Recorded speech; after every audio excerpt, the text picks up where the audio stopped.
welcome to the Escape Corner, our little corner of the internet where we get to hang out, talk about the things that we do to help us escape from the everyday life. And for me, I'm trying to escape from not feeling like my face is imploding and my throat is trying to tear its way out of my own voice box or whatever throat part is throaty enough for the throat club.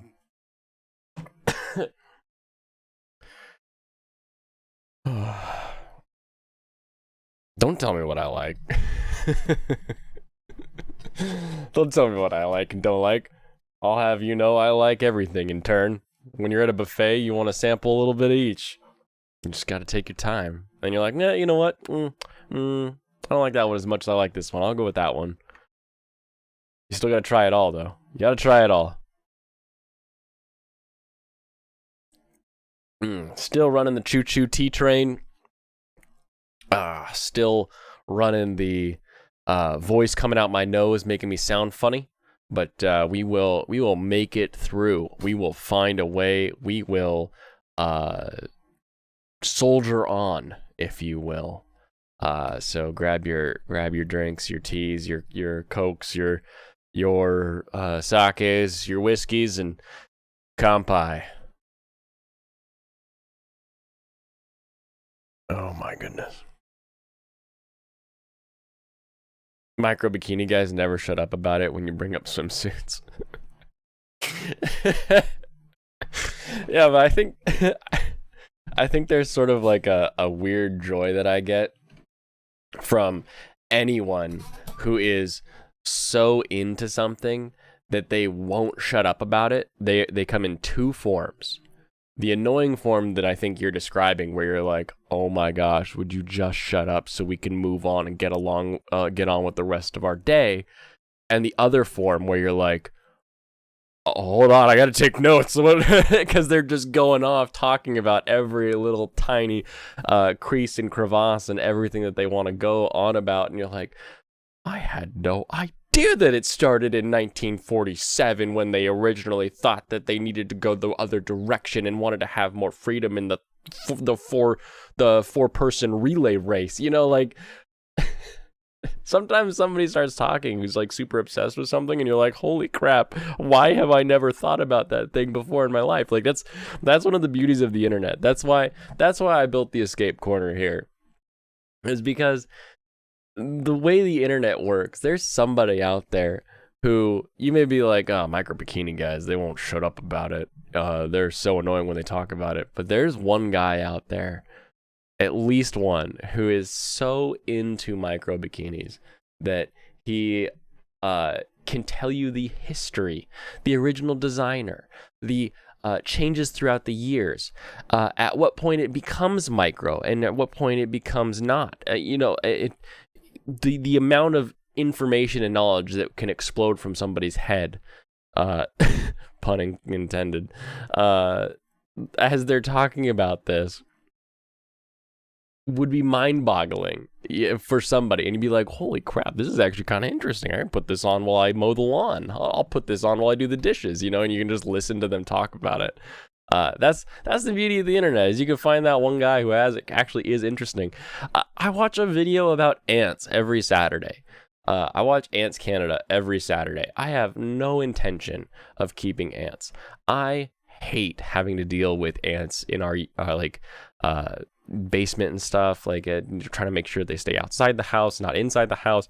I would never have ants, but this guy puts on Nova quality documentaries about ants, and I'm like, wow, that's really interesting. I can get into this. I'm about this. Ant life is crazy. Wow, ants are amazing. But I'm never gonna be like the ant guy. So like the internet can help you find the guy that is gonna be like super interesting, or help you connect with people in a way that you can actually create those communities around stuff that's super specific like that. Have the micro bikini guys done that yet? I don't know. I don't know if they're out there. I don't know if they're gonna pull it off. I don't know if they're gonna be right around the corner and you're gonna popping off as the next million sub YouTube channel. But I'm sure maybe they have to start on Rumble or Odyssey. Maybe that's the ticket. Maybe that's where you go find them. because they can't talk about what they want to talk about here on YouTube. Oh, what a way to start! What a what a great first topic. Thank you. That was wonderful. I like talking about that. That was good. You get a micro clap for your micro kini.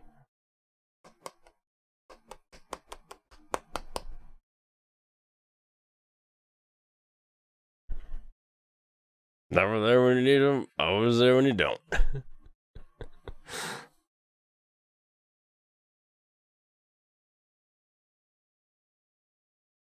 Oh, other quick news, I guess we can just kind of quick through if we're starting with other weird stuff.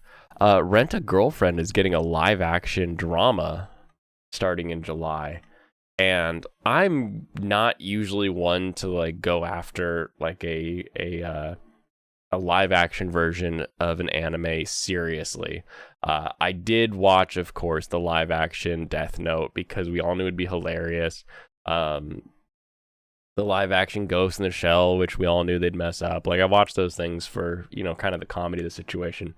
This may be the first one. Rent a Girlfriend may be the first one where I watch a live action drama TV show, because it might be good.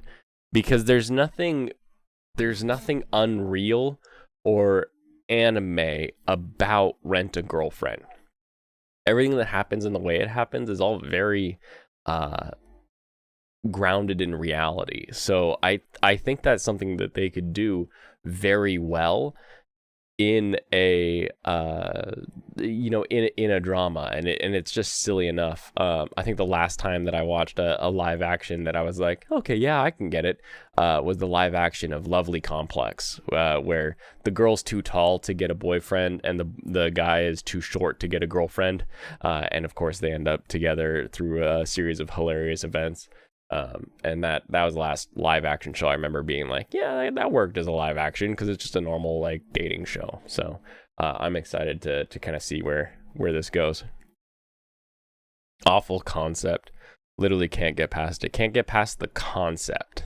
The concept of guy renting a girlfriend to impress his friends because he's too insecure to not have a girlfriend.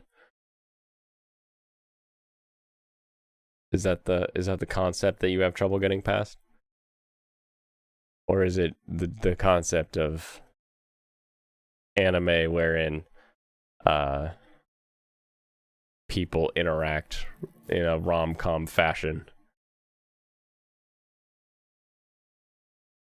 I'm gonna pull up the anime list while you respond on the delay there.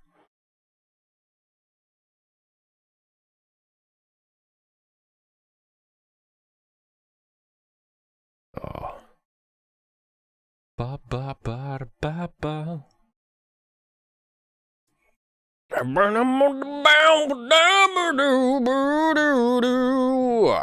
Too close to the P word for my liking is the P word penis. That would be weird if it was.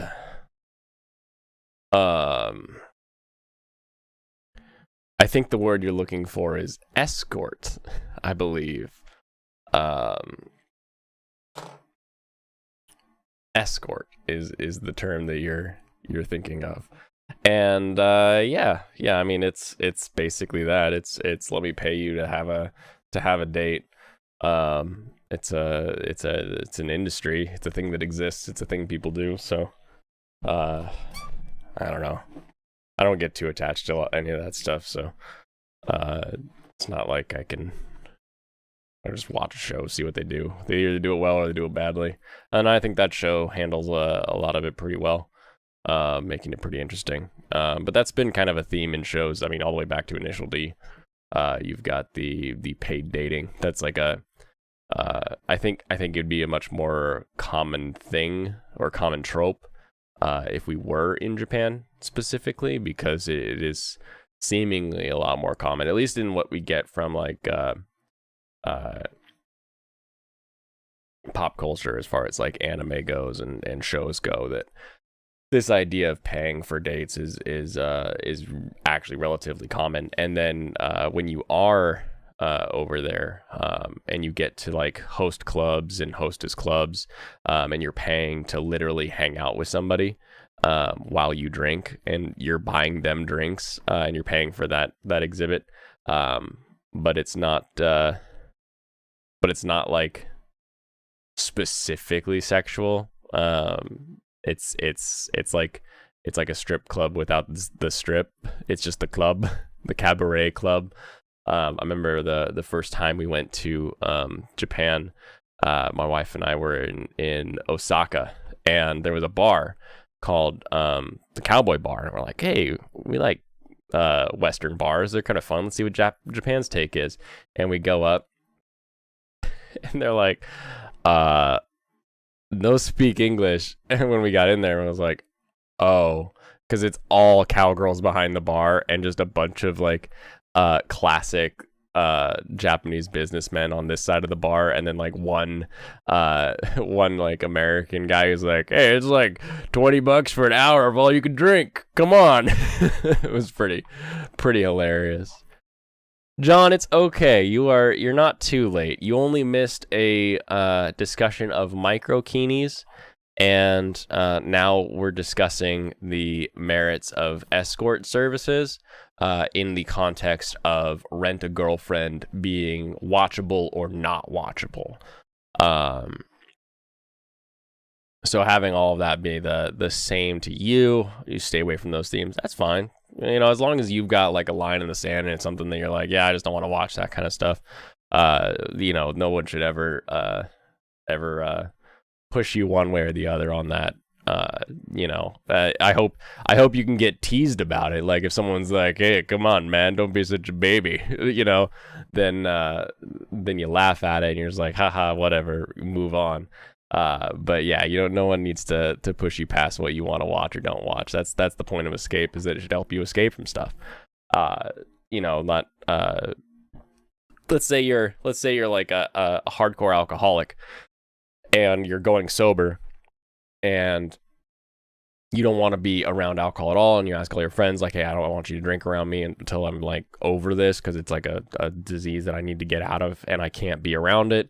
And if you're so far into like that sphere that even watching somebody drink on a show triggers that feeling, like you know, you would never think that person shouldn't have that feeling where they're like, I can't watch any shows where they drink.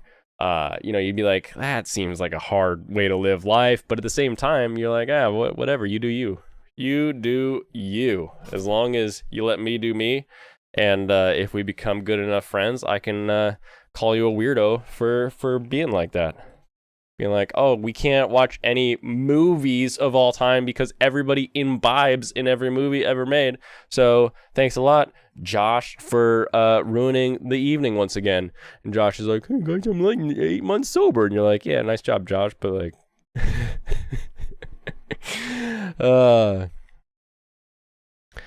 hard to time it right. Lands exactly when I get off one job and head to the night job. The double jobbing. So many jobbing. I tested positive on my test, so I'm no jobbing until that stops. So this is my new job all the time, is making this happen. Good to know you're a strong human being who's able to take a joke. But yeah, no, I'm curious to see how it does, because again, it's one of those things where like, if the show is more grounded, is more realistic, then I think it can translate better into you know, a drama show. So I'm excited to see kind of how they do that, how they handle it, how they move it over into a drama show, rather than like, you know, you've got the old Japanese Death Note where they went live action and there's just all this really weird looking CG because of the era it came out of, and you're like, it's just none of that is ever good. But I remember like Lovely Complex being really good. Bonus streams, maybe I spend most of my day sleeping and trying to hack out a lung. And then trying to watch a couple shows so that I can have a few reviews to talk about. But yeah, no, bonus streams definitely be on the docket. I am going to probably be on another channel here in the next couple weeks. So we'll see how that moves forward, but I'll be announcing that on my Twitter when that does drop. So keep an eye out for that. Pretty excited talking about 2000s anime. The initial D live action. Okay, are we gonna maybe we switch our throwback to live action anime. Maybe that's what we talk about tonight, because and we've been bringing that up a little bit more because I love and hate the initial D live action anime or live action show. The movie does such an interesting job at taking an entire like season of a show, collapsing it down, trying to give us a bunch of the points, and then moving us through.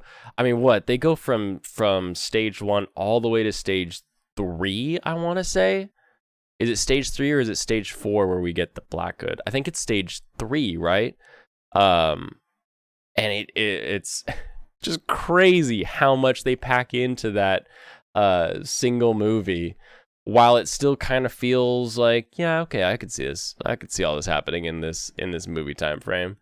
I loved it. But I just hated Itsuki's character. The way he portrayed him just went a little too far, went a little too anime with a lot of his things. He could have been like a really solid, like, I'm the there for your bro character who's a little pudgy, but then like they mixed him. I think mixing him and what the heck is the lead of the Speed Stars? Mixing the two of them into like one character, Ikitani. Is it Ikitani? That sounds right. Itsuki and Ikitani getting merged into one character was kind of weird.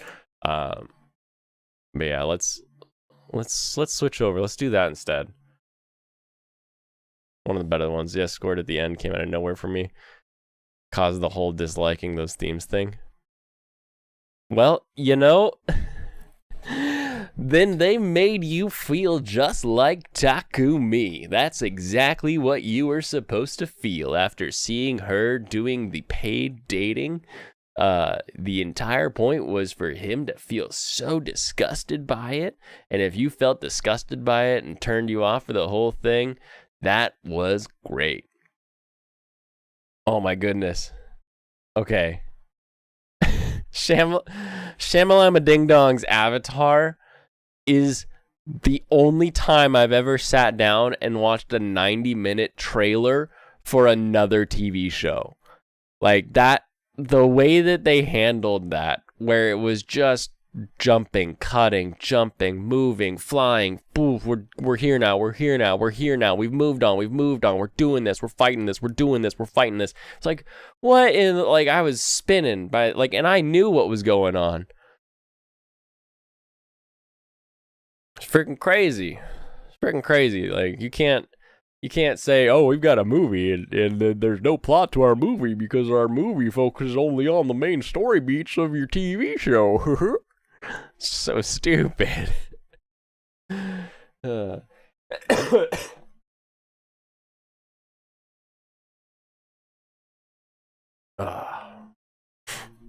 Well, let's get our reviews out of the way, I guess, since we're just barreling along with some fun here. Skeleton Knight in the Other World. We now know that our Skelly boy is just a skeleton, like just a normal ass skeleton. We know that because when he lays down, Ponta can sleep inside the rib cage, and it's adorable. When we see him without all the armor, it's just like a normal, like, spooky, scary skeleton. Spooky, scary skeleton. It's pretty hilarious. Pretty fun meeting some more of the elves. I feel like the show, or this episode overall, was a little more of a, like, let's just sort of wander around until we decide, like, yeah, we're gonna move forward with the plot. You don't got no ding dong.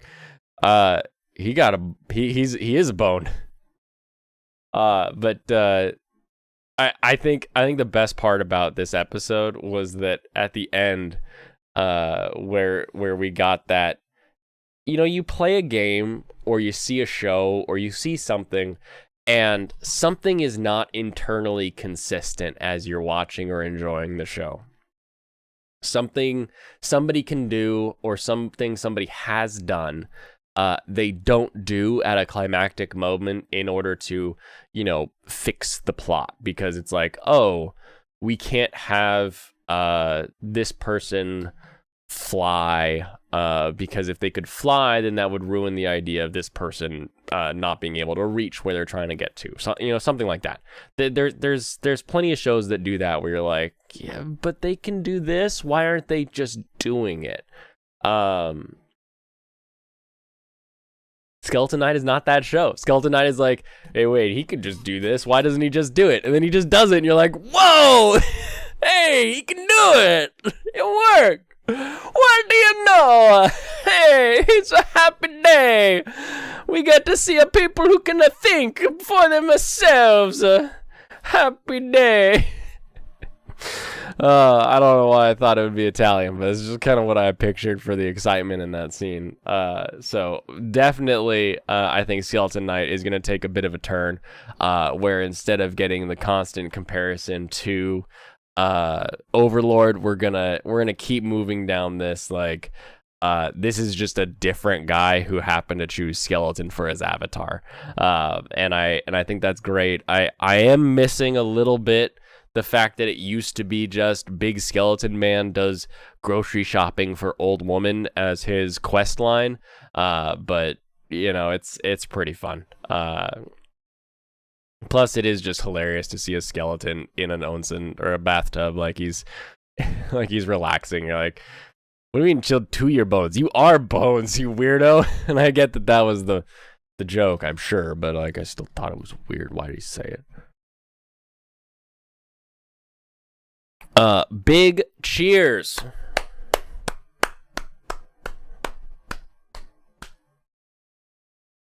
Tomodachi Game. You had strep last month and couldn't do Mario voice for a few weeks after the rest of your voice came back. You're quite sad. Oh no. Oh no, Mario. Wait, Mario voice is in like your nose. It's me. I wonder if I had if my throat was like gone, if I could do that. Not one skeleton laugh. He actually doesn't laugh at all. Like the OP has him with a hearty laugh. And even that would be better if he did it more. He needs it to be like a vocal tick, like they do in a lot of shows where they're like Kuma at the end of a thing, like haha, like every time, because he's role playing, right? He's pretending to be like the big paladin knight whenever he talks to somebody. So if he's talking to kids, he's like, oh, hello children, I'm glad you're looking safe and fine today, haha. The higher pitched part of your throat. Yeah, without having my throat wrecked, I don't know that I could compare that. If I could pull it off. Then again, I used to scream a lot in like middle school and high school, so my throat resilience is weird. It's very strange. If you needed to speak like Mario, the secret is to take just 2 tablespoons of olive oil and let it slowly roll down your esophagus and coat your larynx there. And then you can do whatever you want. It just tastes like ass for the rest of the day.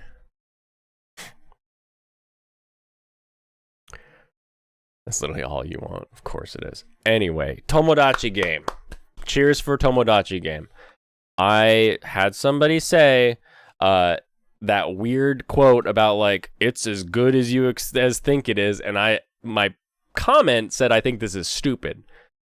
I'm back to thinking it's probably gonna be different. It's a little bit different of a show. I don't think this is the show that I thought it was going to be, and I think it's okay because they definitely grabbed that rudder and just threw it sideways in like episode 4. Episode 5 kept spinning that rudder, and I was like, man, they are gonna go right over that waterfall. But I didn't see that they were turning it to a completely different river that they wanted this steamboat to go down. And while I'm back there like, Old Man River, they're over there just hurling this thing around. And I'm like, you guys are gonna crash this ship. This is not gonna be good. And I can't say it's gonna be good. I can't say that this show is gonna be worth watching. But I can say that this show is going to be different. I can say that much. I think this may be the first time that I don't want to just straight up spoil something, because I said don't watch it, but now I'm saying go ahead and watch it. Those first few episodes, I still don't think really matter. I think you could start on episode 4 and you're like, yeah, I know how the previous 3 episodes went. You could probably still start at episode 4 and just go from there. But it's not bad for the reason I thought it was originally bad, and it may be okay if it continues down this new river delta that it seems to have found in the anime industry. I'm suddenly intrigued. I'm suddenly intrigued. I posted a picture. I pixelated it so I didn't give away any spoilers, but let me pull it up. Where media. So here's the spoiler. That's right. Big spoilers. Oh, thank you. Yeah.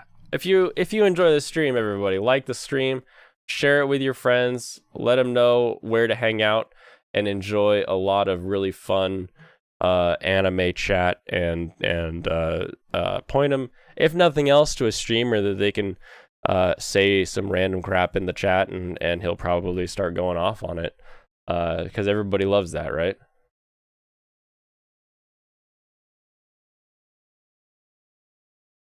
Dawn of the Witch. This episode was a boring episode, but it wasn't like a bad episode. We met the Pied Piper, and just like the Pied Piper led rats through the streets, we were led through the forest, and that was quite interesting and fun. And we met, well, we didn't meet, but we were introduced to the reality of a character. And I had a sudden thought while I was watching this episode. Let me see, how hard is this going to be for me to pull up the audio from the I think the mercenary, the big tiger guy, I'm sure I know some people that hate Evangelion. Yeah, have them come hate raid me so they can learn a lesson or two about what life is like, what reality's like, what it means to really have to reach out and meet and know somebody when everybody you reach out and get to know hurts you, because it hurts you every time you get to know them, and they are getting hurt at the same time. And how do you guys get over that pain? How do you move forward as two humans that are trying to work together? I'm not going to let you derail this right now, though. I've got to talk to you about how the big tiger guy, his Japanese voices, his Japanese voice is just like, what is the guy's name from the old Rankin Bass movies? Paul Frees. He's like a Japanese version of Paul Frees. So let me see how weird this will be to try to pull up a scene where this guy is saying stuff. Oh, this is perfect. Okay, so listen Listen as I play this guy's silly voice. Let's turn that up. Turn that up. That's on. So listen to Japanese Tiger Boy's voice, right? 別にいいじゃねえか。したくもねえ勉強なんざしなくても。Does everybody? Let's do that one more time. Can I get that one more time? Oh no. に来る理由を与えてらと Get out 少 of 年 here. まで同じ速度で走らせる人わずかな期間走らせる人したくもねえ勉強なんざしなくても。別にいいじゃねえか。したくもねえ勉強なんざしなくても。Okay, so there's a couple viewings of our tiger friend's voice, and now for anyone who hasn't seen a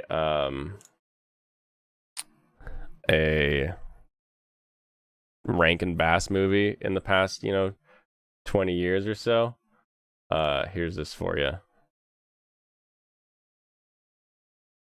Demolition Izumi. So here is Paul Frees. Century or two, you may become human. Temporarily. I will give you a winter of humanity. It's like this guy died and was reincarnated in a Japanese voice actor. I thought that immediately. I was like, I've heard this voice before, and I had to like go through all of my memories. Demolition Izumi. Like Demolition Man, but with Izumi. Is that the voice of Joseph Joestar? Let's see, actually. Mercenary from Dawn of the Witch. Voice actor. If it's Joseph Joestar, that would be really funny. Oh. Oh, Dawn of the Watch. Whoops. If I typed in witch properly, I could actually get the correct words here. Brain blast. Mercenary, voiced by Masaki Yano.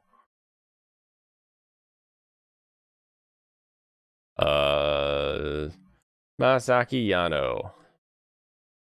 Overlord, Tome Game, Ajin, Nisekoi. No. This guy's not done a lot, actually.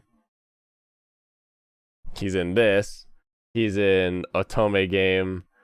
But the this is what is this in English? My Life is a Villainous. He's in Overlord, Princess Principal, Ajin. Yeah, no. Not Joseph Joestar. Sorry, Katie. Hi, how are you doing? Are you enjoying the show? Is my voice coming across? Nisekwa. Yes, he was in Nisekwa.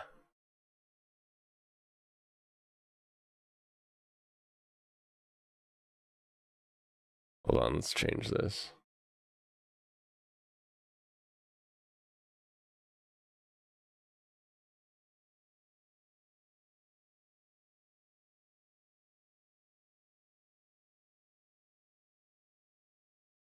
There we go. Those are the two that I mean the Dawn of the Witch episode overall was pretty meh, honestly. Other than getting to make a joke about Pied Piper, because I freaking love that song.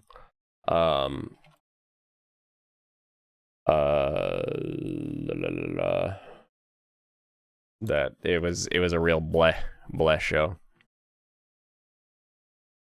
Too bad it wasn't Joseph. Sounds so similar with the old man voice. Yeah. Yeah, I mean, it could just be the old Japanese man voice actor. That could just be the what happens there.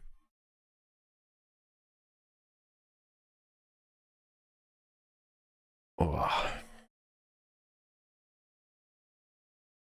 All right. Before we dive into some live action anime, get back into that discussion. We've got an update from Louis Kemner. Oh, Louis, boo doo boop boop. Wait, what? That's not the right one. What's the Louis song? No, that's Tequila. Hold on. Hold on.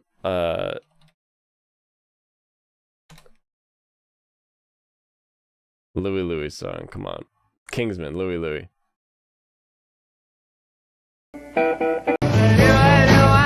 Oh, that's it. Oh, baby. Okay, yeah. Louis wrote an article about Shikimori. Yeah. So we got us another one popping off. Shikimori, flaws relatable girlfriend is what they've put in the tags or the URL. Like, look at this URL. Shikimori is not just a cutie, shows the true emotional depth of an ideal girlfriend. Shikimori is more than relationship goals. Maybe she should be relationship goals before she can be more than relationship goals. Maybe we focus on that. She also has charming flaws, like how jealous she gets of children, and quirks, like how she can't do wrong when she needs to round out her character. I feel like this article was supposed to come out before the last one we read, because this one relates to her flaws and quirks, and the one we read previously talks about flaws and quirks. So we'll see. We will see. It's oh, did I read that wrong? Shikimori is more than relationship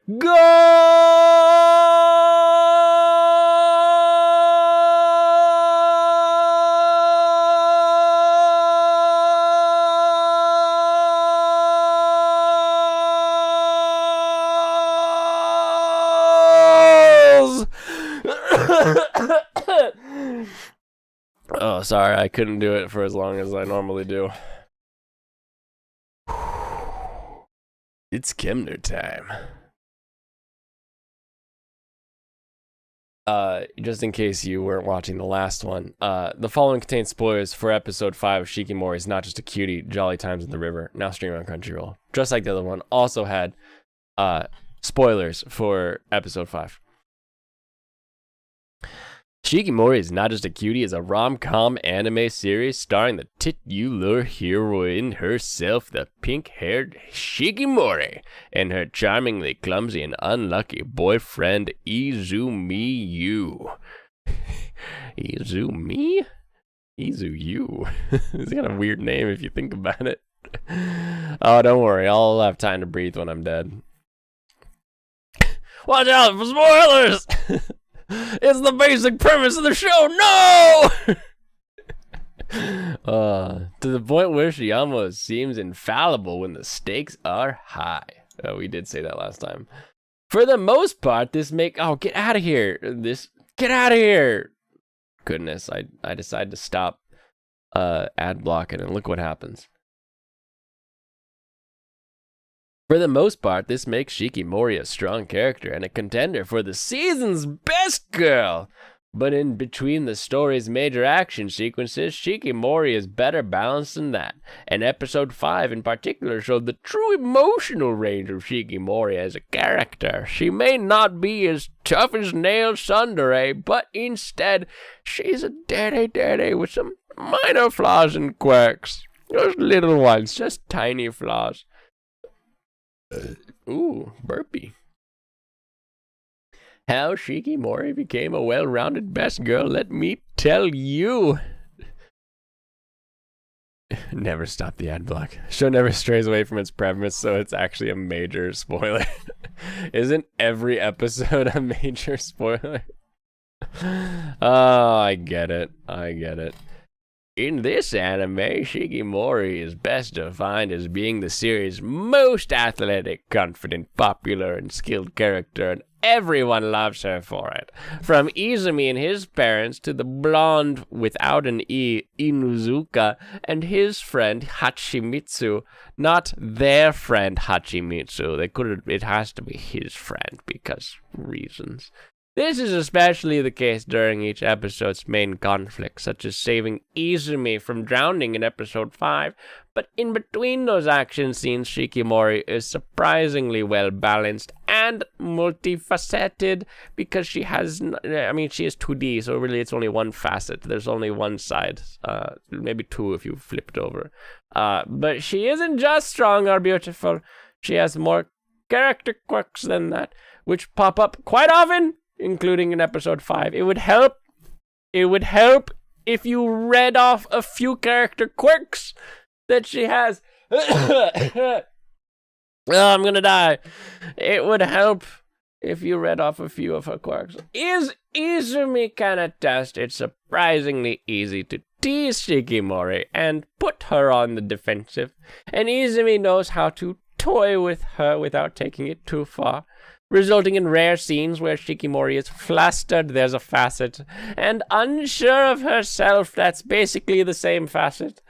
It's all in good fun, but even so, it shows that even Shikimori has some insecurities, making her more relatable after all. Oh, yes, she's finally back. My queen has come back now. She can be relatable to the peasantry. No one can identify with a perfect girl, but they can identify with one who gets worked up after her boyfriend toys with her bit, including when she bought an R-rated swimsuit at the mall. Oh, yes, the R-rated swimsuit. Yes, let's all remember the R-rated swimsuit. All right, everybody, watch out. I'm about to raise the rating. The rating of this show is about to hit R ratings. Watch out. Boom! Oh, you had no idea it was coming. We just hit R ratings. Boom. Don't go outside. If you're going to go outside, watch out. Boom. R rated. It's so provocative. We can't help ourselves. What?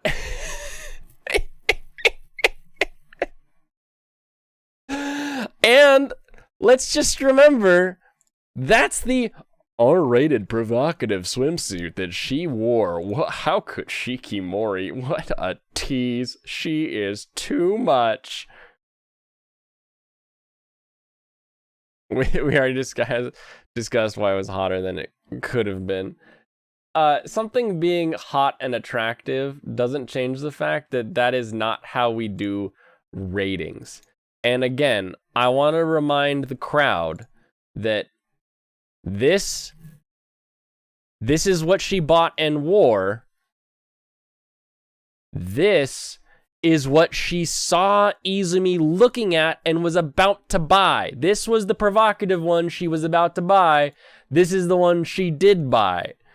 I just want to remind everyone that when the internet is like, oh, she's wearing something provocative. Oh, she took off her top. Look at that. She's wearing a swimsuit underneath. Like, this is what she was originally looking at and thinking about getting because that's what Izumi was gawking at in the photos.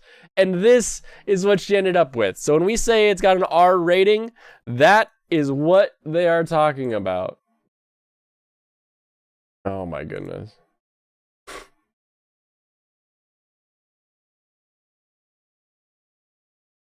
Oh. R rating, sorry. I didn't mean to get us into the R rating. I don't remember what my voice was when I was reading this, but I hope it was this one. It's going to be this one now, moving forward. In addition, while generally being a wholesome dede anime character, Shikimori can be shockingly jealous and possessive, and it almost seems uncharacteristic at times. She reacted poorly when a young girl kissed Izumi's cheek as thanks for saving her. Alright, I needed to be real with the world here for a minute. Izumi was only looking at how toned the girl's abs were, which is more funny. Exactly. And then she was like, well, I'll put on that swimsuit and I'll show off my tone abs. And then she just basically leaves her shirt on the whole time. She's like, I don't want to take these off. I don't want to show off my abs. It's like, well, you wanted to do it. Do it or don't.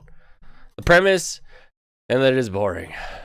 Does Shikimori have anything worth calling a spoiler? The spoiler in Shikimori, here, I'm going to lay it down. This is the spoiler. The spoiler in Shikimori is that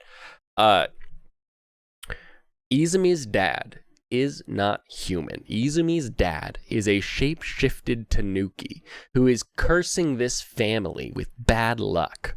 And it's specific bad luck. There's areas where they don't have bad luck. They each get like one localized area. That's why Izumi's mom is so bad in the kitchen, but she's still able to raise a child. It's why Izumi is so good in the kitchen, but practically dies everywhere else he goes. So his dad is a tanuki that has cursed this family line, and so he's going to have this curse hanging over his family.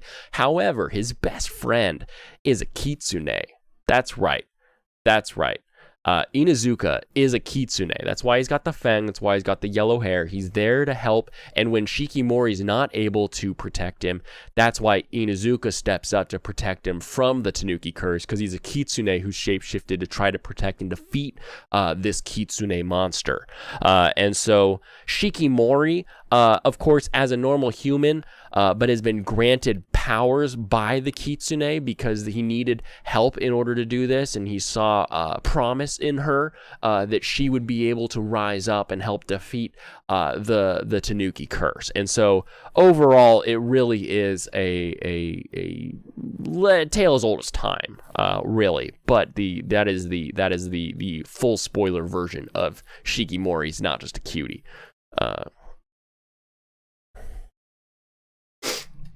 R-rated, but not auto rated. That's right. We all know the auto rating.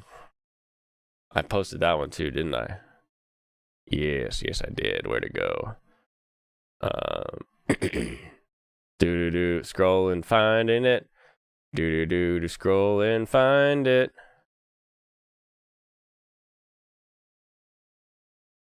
This is the Ara rating.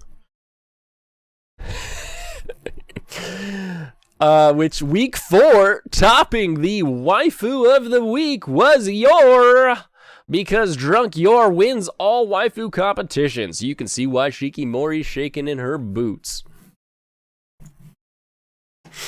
Tire theory goes out the window when we eventually meet her parents. Do we meet her parents? I have not checked. I have not peeked ahead. Don't give me hope that there might be something interesting in this show, because I don't believe there will be.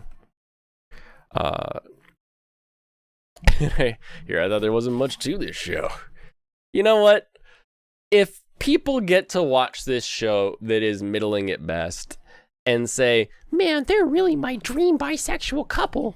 That's straight up relationship goals. She's the best. She's the queen. That's just the best since ever. It's so good to see a man who's in a wholesome relationship in anime and be ignorant of the entire back catalog of anime and apply their own meaning and everything to it. I get to apply my own interpretation of this show too. So, I get to do that. I get to have fun saying that what I think this show is really about. Ugh. It's back. Oh, wait, hold on. I was about to rant about this. She reacted poorly when a young girl kissed Izumi's cheek as thanks for saving her.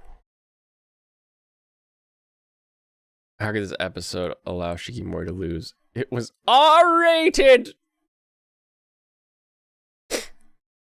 If you're in a relationship with somebody,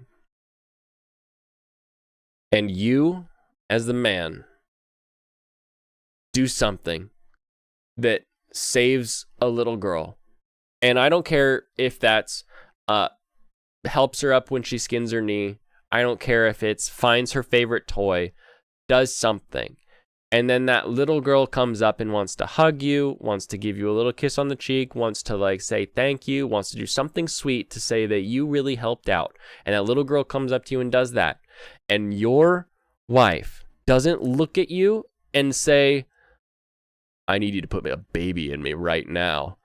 There's something wrong with your relationship.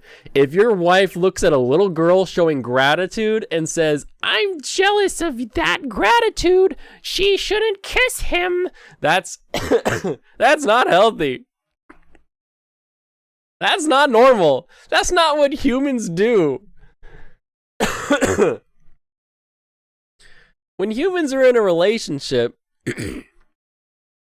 I'll say a straight relationship because I don't know how you would apply that to a gay relationship, but in a straight relationship, your goal should be to eventually raise a family and have something to pass on to. So if you see traits in the other person that show that kindness and that caring for children or for anything that sort of resembles that, like that parent-child relationship, that should make them the most attractive that you've seen them.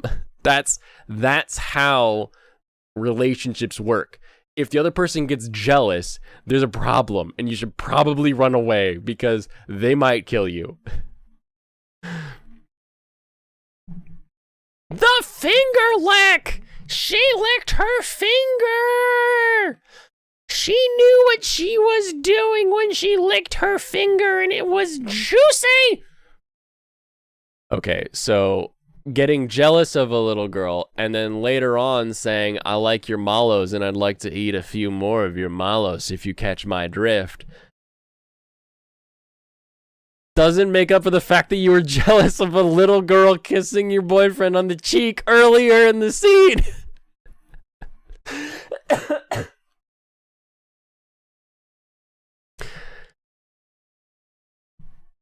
That's just not how it works. If they don't like that, they might be a yandere, and you might die. You will die. You must die. Hold on, let's see if I can find that real quick. No, I don't want the song. I want just the Zelda. Come on. Why is YouTube making me hit the play button all of a sudden? Super weird.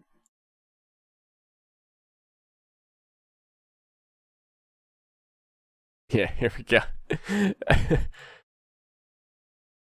You must die!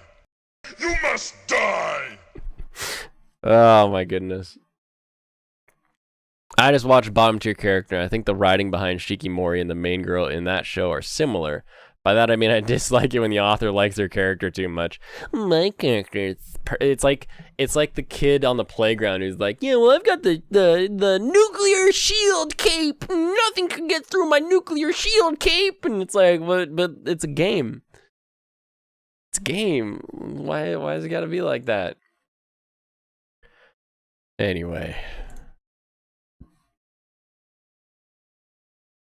For example, wait, hold on. What was I doing? For example, even though Shikimori had no reasons to be jealous of a kid who she'd never see again, Shikimori can also be rather competitive and take it badly when she loses, such as when her team lost to Nekozaki's in a basketball game during a flashback when she pouted in the corner like a little baby bitch. Then again, Shikimori is highly generous, compassionate, and excitable, like a Genki girl. In addition to being heroic at times, she can easily be pigeonholed as a kudere, tsundere, or sadodere, as opposed to one-trick pony characters like Nagatoro Hayase, or Whisper Quiet Kudere Aharen Reina. At least we agree that she's better than Reina, because Reina doesn't say anything. Can't come with that begone thought. Now we have to improve on how can we improve upon perfection, really? How indeed? When it comes to balancing Shikimori's character, Shikimori is not just a cutie, has a few factors to juggle, in a sense, if you get my phrasing. Shikimori's character has two modes: everyday life and action. Not cute and cool, like the whole show would lead you to believe. During the action sequences, such as protecting Izumi or trying to impress Izumi's parents, Shikimori can do no wrong. She has the right skills, confidence, charisma, and athletic ability to get the job done, and this might raise concerns that she is actually overpowered. She's a bit OP, but I mean, she is the perfect queen, so it's to be understood, And that her character arc may focus too much on this. The story needs to be more than just, watch Shikimori be amazing! And maybe someday it will be more than that, but it is not more than that yet!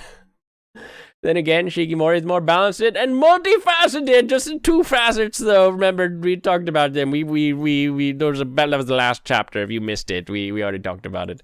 In everyday life mode, when there's little at stake, such as that trip to the mall, or Shikimori chatting with Izumi over the phone. In those scenes, Shikimori is jealous, competitive, insecure, playful, sharp-witted, and much more. But this balance is what makes her shine. So Shikimori should replicate that when she's in action mode to fully balance out her character. She needs to fail at least once when the stakes are high, such as her insecure or jealous side flaring up. This could give Izumi a chance to shine for once, or his friends for that matter. Shikimori is best when she is many things at once, not just the perfect girlfriend. She really must be more than just a perfect cutie.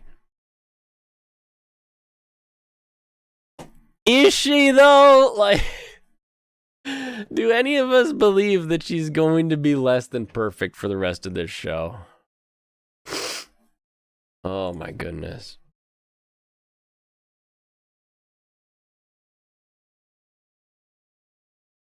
Oh yeah, I bet no one's seen a Kakyoin meme. Remember Kakyoin MILF Hunter? That was a meme back in the day. That's one I just made from Dawn of the Witch. Look at that. Showing my boomer stats right there. I got the real boom cred. That's a funny show. I still don't understand how people can enjoy this show. How can people think that Shikimori is anything more than perfect when the show bends out of its way to prove that? To prove that no matter what happens, Shikimori is the one. Like, even when we're like, whoa, Izumi's not falling apart. He can cook. Wow, that's amazing. He knows how to use a knife and not die. And then he goes and saves like a little girl. And you're like, whoa, he saved a little girl. Go, Izumi. And instead of being like, yeah, he did it. He did a thing. And he was able to survive on his own. And we can see a glimpse into him not dying every single day. And it's like, oh, just kidding, bro. It's time to die. And then the world just like crushes him a little bit. Yeah, Serranos, that one's just for you. Oh, I got water.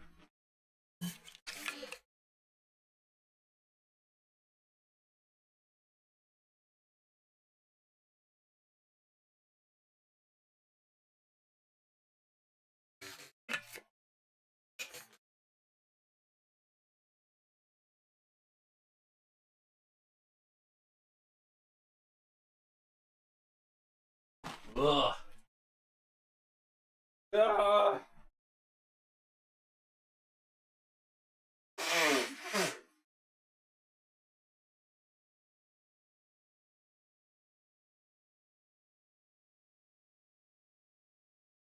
Ugh, I guess it's better out than in with mucus, but it's still...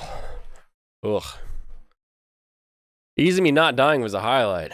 God damn it, that realization just hit me.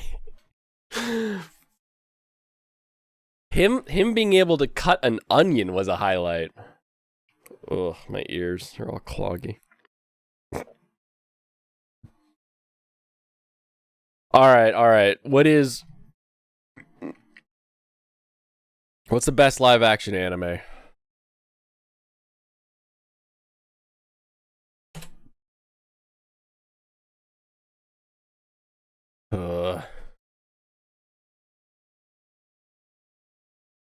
So, the single greatest live action anime adaptation, Speed Racer. Period. End of story. I don't care what you want to say. We can talk about the second best. We can talk about, you know, anything else down the list that we want to talk about. But the single greatest anime adaptation of all time, hands down, Speed Racer. It had bright, fun colors. It had silly out there science jargon when it was talking about the cars. It had a wonderful plot, and it really just embraced how fun, goofy, colorful, bright, vibrant anime can be, and put that into a digital medium in a live action sense. And it was really, really fun. Kakegurui live action. Oh my goodness. It's like the inside of my head is trying to get outside of my head.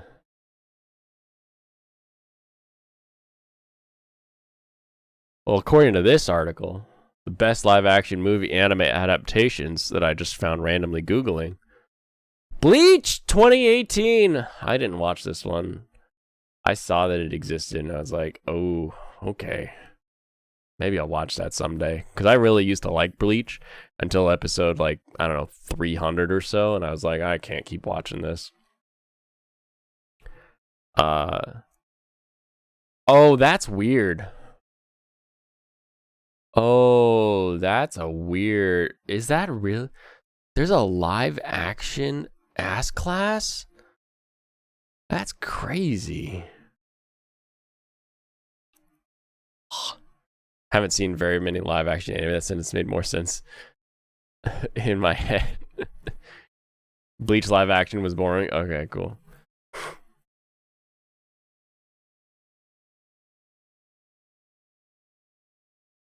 Oh, this is such a weird feeling.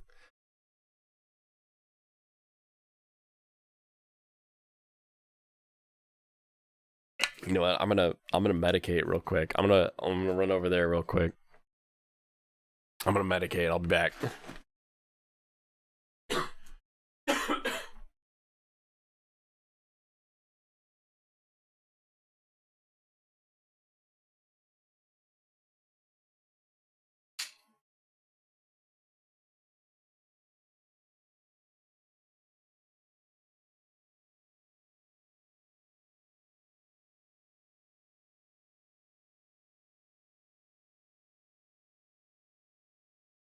Oh.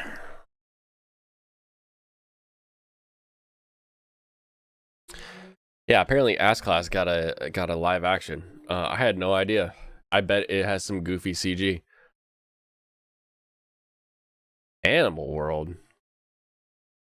Loosely based on kaiji. Ooh, actually, that might be interesting. Loosely based always makes something a little bit better because then they don't have to adhere to it specifically. And especially being kaiji, where it's just like, how much of this person can we destroy as we throw their life into gambling debt. Bleach was the first anime you watched, not counting when you were 10. What did you watch when you were 10? Because I might count that instead. Your brother recommended it. Bleach was really, really popping off. And that was the era when, you know, everything was, you'd find, like Crunchyroll was still a pirate site back then. So you'd have to be surfing the web safely to figure out anything as far as watching anime back then. I remember popping up LimeWire, popping up uTorrent, trying to make sure that you get the right collection of things, we'll say. I got so much stuff back then. Those was a crazy era. Bleach was the first anime you actively looked for. So I think the first one that I actually hunted down was not including just like at a Hollywood video or one of those, would have been the original Dragon Ball, because I was like, I've seen Dragon Ball Z, I want to see all of it. So I watched all of Dragon Ball, all of Dragon Ball Z, and then GT, all in that that like I watched it in like 2 weeks or something. Like I spent a summer downloading and watching anime after anime after anime and just plugging just like an IV straight into my brain from LimeWire right into the head hole. Never got very far. My parents took away the cable. Yeah, I never had cable, but my grandma did. So my grandma would record Dragon Ball Z and Sailor Moon. And then like every week at church, she would give me and my sister a VHS that had that latest, like from that week episode of Dragon Ball Z or Sailor Moon, but she would just record it on Toonami. And so I also kind of watched Tenchi Universe and Gundam Wing in that same way from these VHS tapes that grandma would record and then give to me and my sister on just a week to week basis. It was always very fun. And then we'd like give them back to her. So like we had a couple, so we could give her one and she'd record on it, and then she would give it to us, and we'd keep trading them in while she would record episodes for us. That was based in Red Pilled Grandma. She was a great grandma.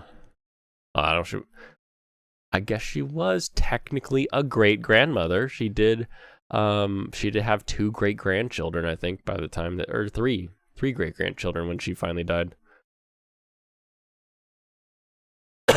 All right. Back to the live action list.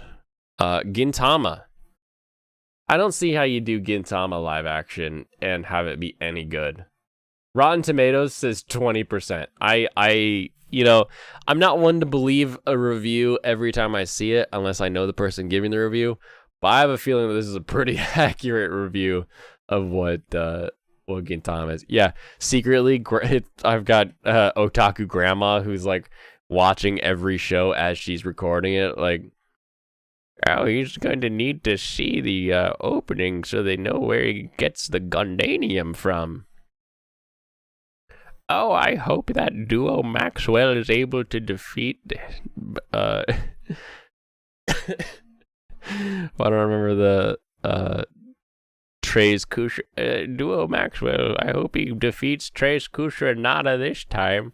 I can't stand that Trace bastard. What's a VHS? You just old enough to have had one as a kid. That's funny. You're just old enough to have had one as a kid. Man, I remember, so we had VHS and a 13-inch color TV. And then we went from this itty-bitty TV to, in 2005, my dad gets for like the family for Christmas a 50-inch plasma screen TV that he had up until like 2 years ago. Like, he just kept this stupid giant heavy hot TV because plasmas run hot and they're stupidly heavy, but he had that damn thing for what is that, 15 years practically. But I remember going from this thing where we can all barely see and playing 4-player games. We, playing GoldenEye, playing, everything on this little tiny thing. And then this giant freaking plasma screen. And then shortly after there, we went from the VHS to like we didn't just get a DVD player, of course. My dad, he wouldn't we didn't have the most well-off household, but he would wait until the thing that he really wanted was cheap enough that he could get it.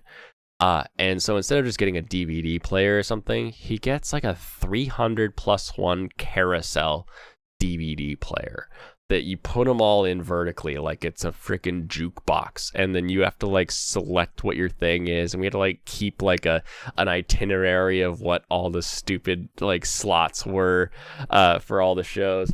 The +1 was the rental slot, so these were set off to the side. So I remember when we left the analog world and moved into the digital world. That was crazy.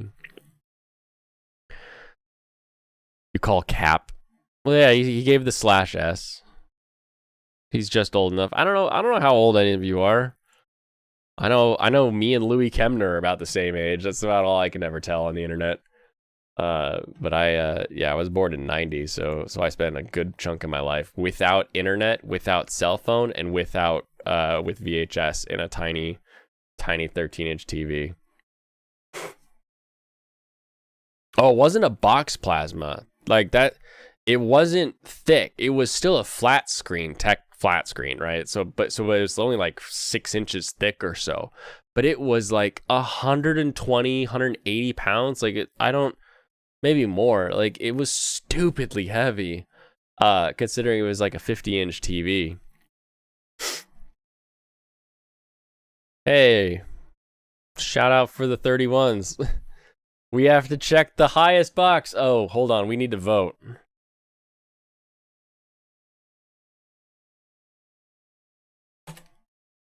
Top anime polls. Hold on. Let's vote in our top anime polls. Only 2 votes matter. I just wanted to do this so that I could bring up and say, look, we have to pagonk 31 plus. I'm the old man in the voting club.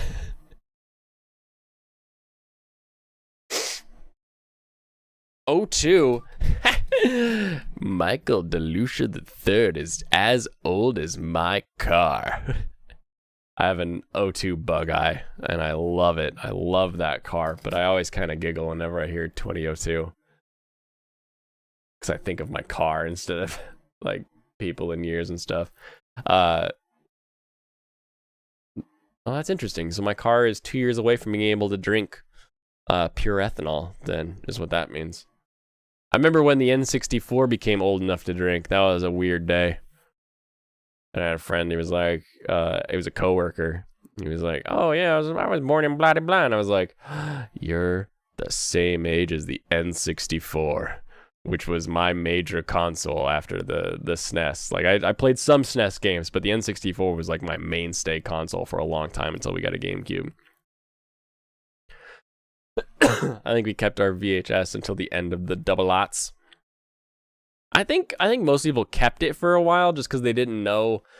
They felt like maybe something else would happen or take over or do something different. Oh, this would be interesting. A live action adaptation of The Disastrous Life. I was expecting to be scrolling through this and see a bunch of stuff that I knew about. Here we go. Death Note. The Japanese Death Note is hilarious. It is trying to be so exact that they are just being goofy about the whole thing. And then the Netflix one is the fully wrong direction of trying to be something so different that they should have just made it a sequel. Because here's the thing, right? Oh, we got Death Note. All this stuff happens, blah, blah, blah, blah, blah. And then the Shinigami gets his Death Note back. And then the Shinigami's like, yeah, I'm bored again. And just drops it in another country, another area. Now you've got another one. You could drop it in Seattle. You could have the show that we had without trying to make it light and L. I think it could have been really good. We could have still gotten Willem Dafoe being Ryuk. Would have been really great. But we did not. Number 7, Speed Racer. Clearly, they have no taste, whoever made this. The Wachowski sisters. Queens. Blade of the Immortal. Interesting. Okay. Ace Attorney. I can't believe Ace Attorney has a live action. Kingdom. I don't know that we can count Kingdom because hasn't everybody done some kind of like Chinese warring periods thing? The Rurouni Kenshin movies, there's a bunch of those. There's even like a stage play for Rurouni Kenshin. Alita Battle Angel. Woo! That was okay. It was pretty good. JoJo's Bizarre live action. That's what we get? When was this written? Where's the Netflix Death Note? This was written in 2022? Where is the Netflix Death Note? Where is the Ugh.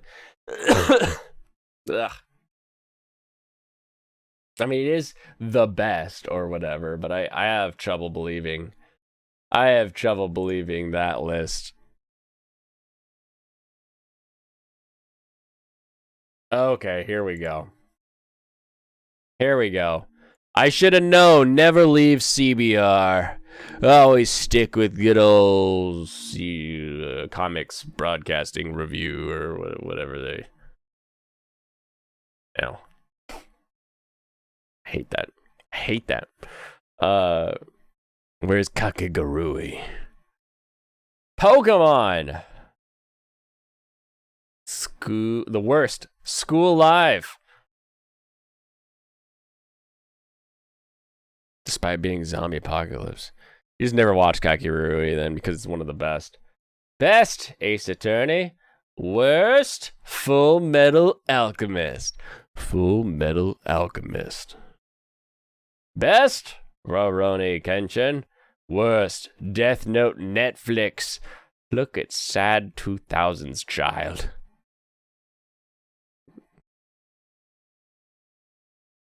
First Lost, that's not even an anime adaptation. Not even Willem Dafoe could have saved this other Netflix adaptation. Best Death Note, original Japanese version, except if you see Ryuk move. If you see him move, you're like, ugh, I don't know about this anymore. Worst Attack on Titan live action. Best Alita Battle Angel. Alita Battle Angel. Alita Battle Angel. You love School Live? That's another one your brother showed you. But did you love the live action School Live? That's where it really comes into its own. That's where they separate the schools from the lives. Worst Devilman. I'm sorry, was Devilman really a live action of Devilman Crybaby? Hold on, let's research time. Live action Devilman, and we will find out all the true. Hold on, this live action adaptation of the original Devilman manga series was released in Japan 9 October 2004. Okay. Devilman Crybaby was like 2018? Yeah, 2018. So, when you write a line that says, apparently the live-action adaptation of Devilman Crybaby was so bad it became the worst of the worst when it came to Japanese films in an annual poll, that's as much about how it failed despite being made in Japan.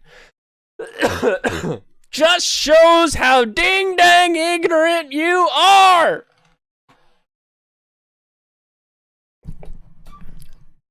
Devilman is a manga series back in the day.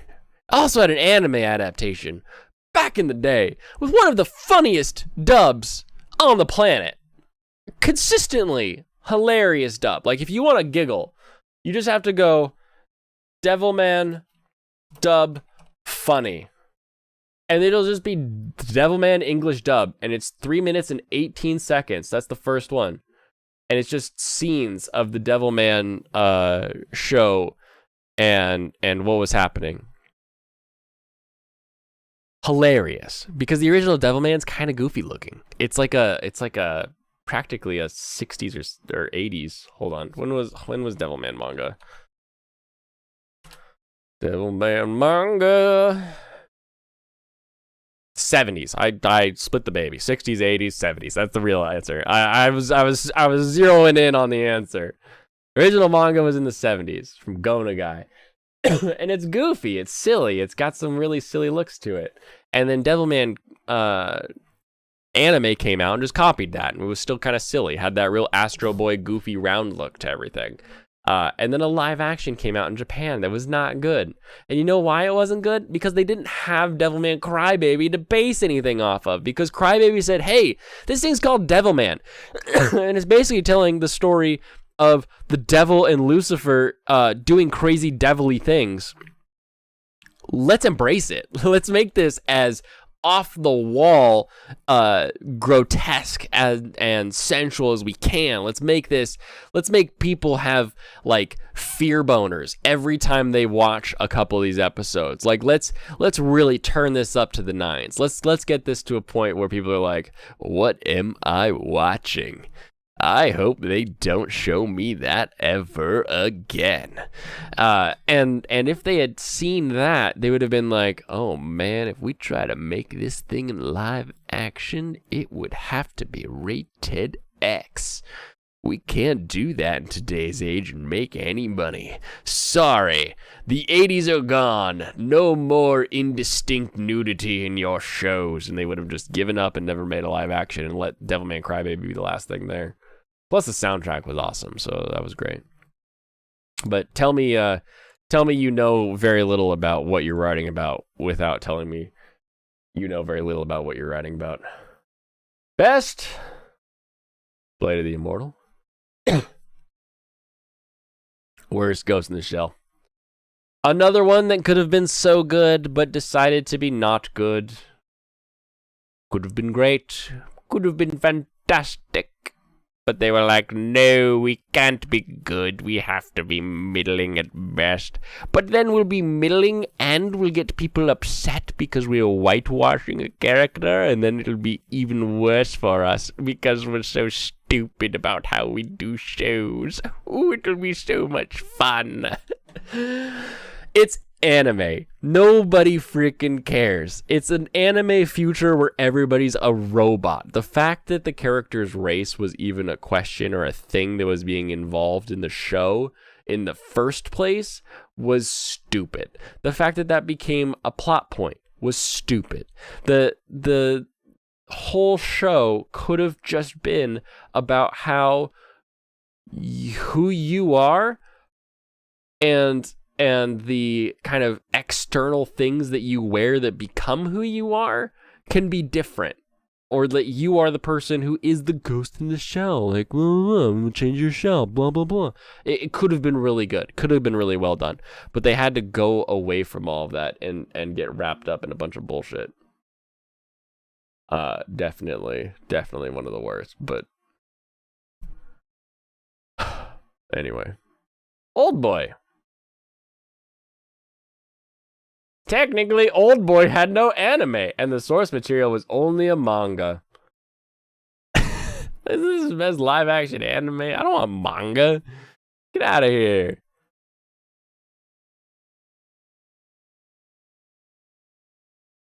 No, we're not done yet. Dragon Ball Evolution! Piccolo, the Angry Man. It just looks like a fan show. That's always what I think of when I see this movie. The best is Ass Class. No, nobody likes Kakegurui live action. Kakegurui live action.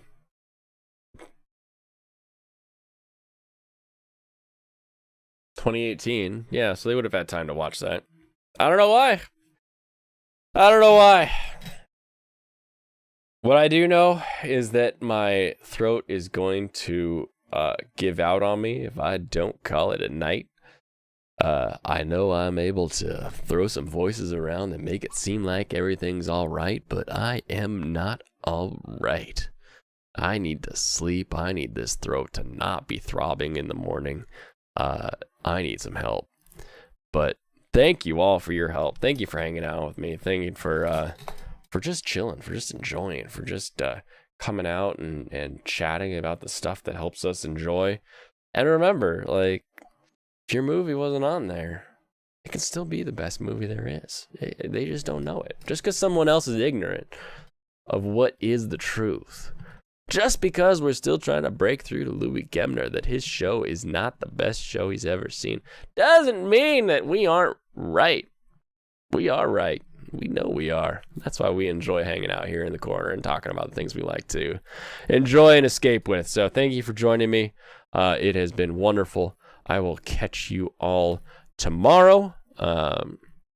like I said, I've got a working on another collab with another YouTuber that should come out in the next couple of weeks. So we will hopefully have more information on that in the next few days. So have a wonderful rest of your evening. Kanpai.